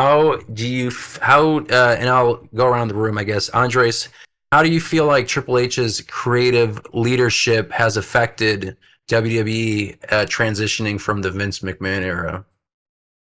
Oh, he's taken it to new heights, like easily. Like, he's brought such great talent and great storylines, and like he's on the insides of like knowing what it is like to be out there. So I just feel like his mind is like perfect for what he's doing now. Like he's definitely taking WWE into new heights that it's not. I feel like with Mr. McMahon, it was just going to be held back. He was too set in his own ways and stuff. And I feel like wasn't it like he came back, and then like Triple H basically had to like give it up, and then NXT changed its logo, and then it just didn't look the same anymore, and all that. It just goes to show you like how different it was without him in charge, and like the quality of the product. No, Triple H is definitely like, I guess in a way, like doing what Mr. McMahon had done in his prime when he was making like great decisions for the company and what to go about things. So no, like awesome. Chris, same question. My God, we are spoiled. Like when you really just think about the current state of affairs as far as wrestling overall, it's like, yeah, whatever. Raw was whatever 1 week or whatever. But when you just like zoom out and like compare it to essentially those specific eras, like more specifically like the 2014 through 2019 era, 2020 era of WWE and wrestling in general, like we are in the Renaissance, I would say. Like we got so much wrestling right now, and as far as even quality, you have mainstream people that have been tapping into this specific phenomenon of professional wrestling that hasn't been seen in 20 years or so. Like it's just a different complete level now. It's like it's even hard to even like put it into words as far as like how big it's become.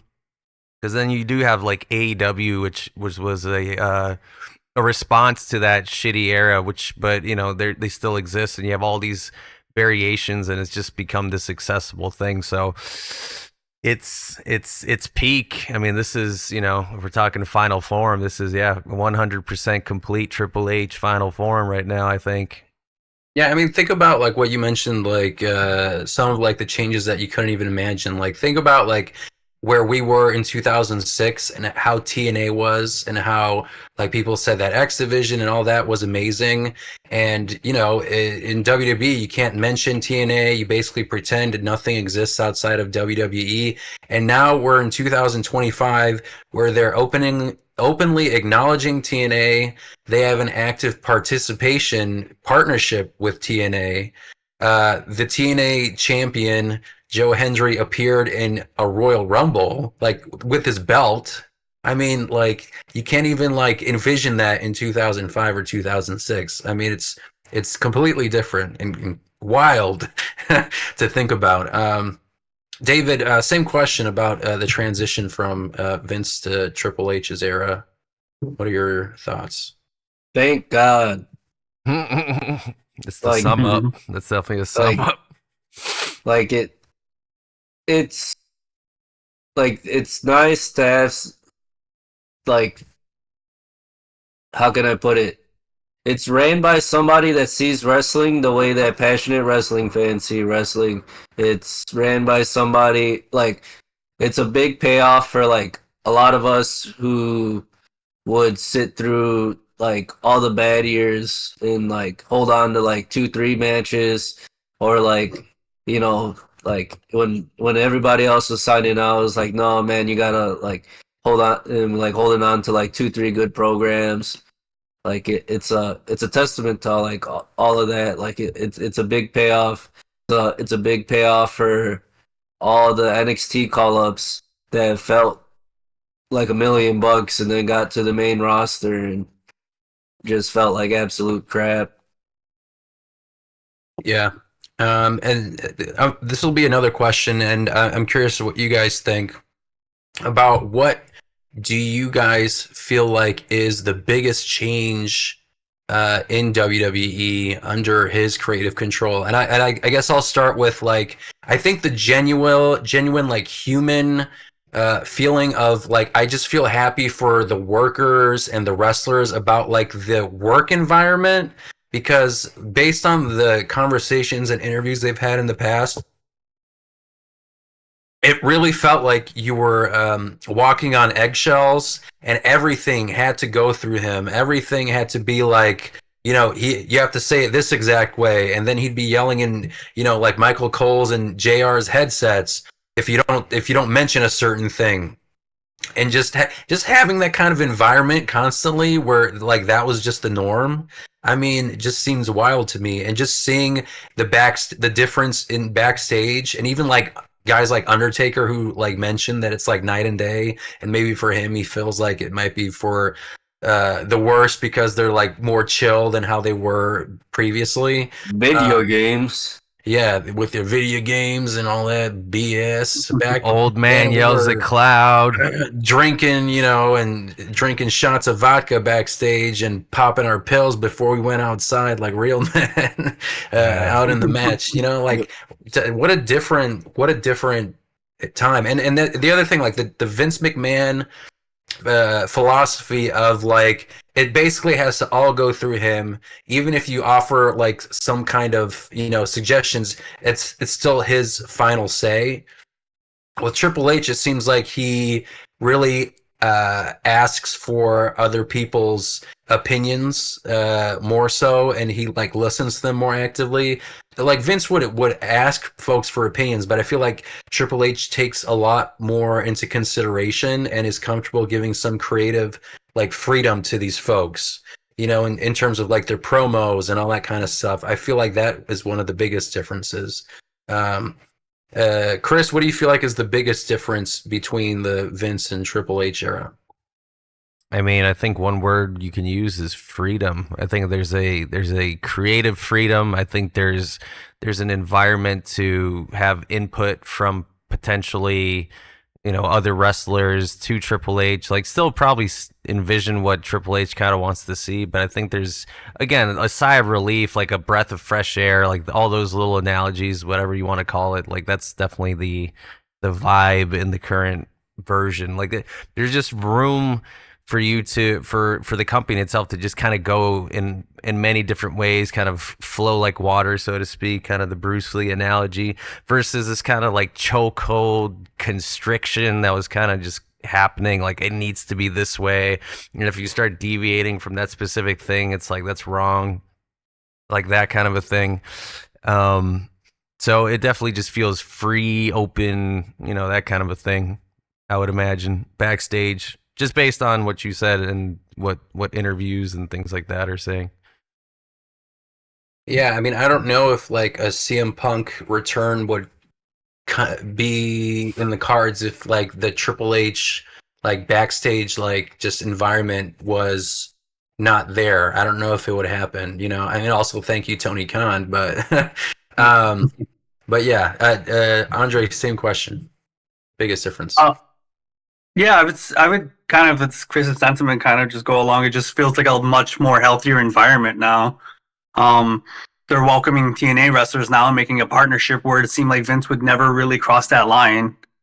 He never really ECW, but like they owned it. That was a big, well kept secret. But to really like cross other brands and like make full on deals, and it just seems like even just as a fan watching it, just the quality of like everyone working there and and social media too. It just seems like it seems like wrestlers have a lot more freedom to be more expressive too as well. And Triple H, from what I hear too, is a much more easier guy to work with and talk to. And you actually see him too, like in the post, like he's always like waiting in gorilla when the wrestlers come back, and he's always congratulating them, shaking their hands, giving them hugs. Like trusting them to move up into the business where like, yeah, Vince was there, but Vince never really like did that. You don't see him like this. Yeah. Or they'll throw a belt at him, Brock Lesnar and shit. But like, I don't know. He seems like he really cares. That's what it is. And like, he cares for like all Carters, like from low to mid, and he's just there, like, I mean, He seems there's more passion to it too. That's what I would feel. It's more in passionate hands now too. Mm-hmm. On top of that, to know what to make a good product, but also have a good workspace as well. Yeah, I'm just gonna add this again because again, like I know we will take it for granted too, just because we'll get into those spaces of like, oh, this feud could be this way or that way. But I mean, like we are fucking spoiled with the amount of wrestling that we're getting, and anybody who's now like on just, Tubi. Yeah, I mean, like just generally just people complaining about certain things and that. I mean, you're gonna hear that nonstop, and to those people, I just say, fucking touch grass. Like there's just so much like good shit that's just happening for the industry. It's literally never been like this essentially at this point. I mean, sure, there were the high moments of the 90s, but as far as just the outreach, now they're on Netflix, and you have Europe and all these other countries who have access to this product now, which has never been before. You know what I mean? So it's just it's unprecedented where it is right now. So Yeah, I mean, like they've had like, you know, broadcasts, but it was very segmented. It's like, you know, depending on your time zone or your channel, everything varied. And now, like this move to Netflix, it's like everyone is watching at this exact same time if they want to, of course, because you can just catch the replay. But yeah, just very excited. Like once the NBC contract goes away, and then SmackDown and all the PLEs go on Netflix, I mean, it's just going to be, and it's just literally like the entire globe can watch it in one space. Really excited for that. David, you didn't offer your thoughts yet. What do you feel like is the biggest difference between Vince and Triple H? I feel like Triple H just understands his crew. Like whether you're at the beginning of the show or at the end of the show, like it seems like nobody's out there not playing a version of themselves, which kind of used to be the case. Like, used to see NXT call-ups kind of like look uncomfortable, like especially, you know, like come out to nothing, like come out to a new gimmick with no reaction because that's not who they were. So there goes like any chance of recognizing them. Yeah. And I think that's what it has a lot to do with. Like I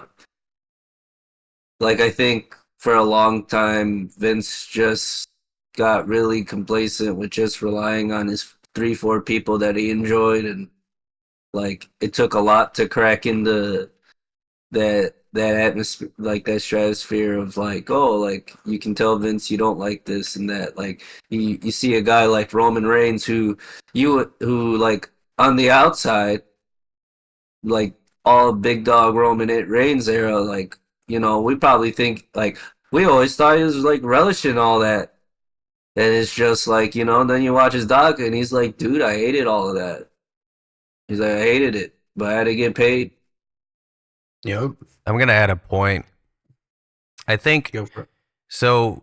Vince McMahon. I mean, when you think about wrestling in the '90s, you think about like how ingrained into the culture of that specific time period was, and I think Vince McMahon had a grasp on that, at least within that time period. But at some point, like it was such a mainstream thing in that specific era. So like he had an understanding, you know, again, it's in that specific time period, lightning in a bottle, that kind of a thing. But, you know, time passes, 20 years goes by or so, and, you know, it's just like it's not there. Triple H specifically understands the current culture, and he's created this environment using social media and all these tools, inviting streamers. Yep, exactly. All just tapping into the culture of what the current environment is, making it this mainstream cultural phenomenon again versus, you know, what it's been struggling to kind of do, where it was a lot of a nostalgia act, or just kind of it became this kind of niche thing again, right? If you were a fan, you were a fan before. Now it's like I've been talking in like just this anecdotal stuff, but like my friends, it's like, why are people? I'll have like random.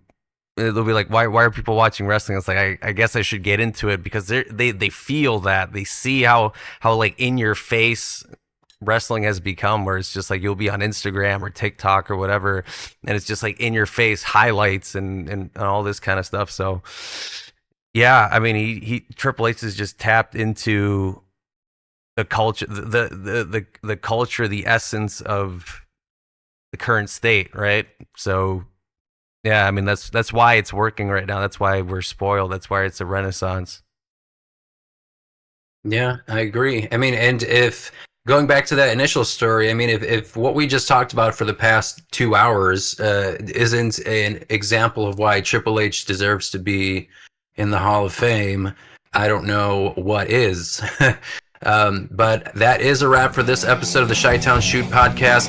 Please don't forget to like, subscribe, rate us, and leave your feedback. And tune in next time for more wrestling madness. Until then, keep marking out.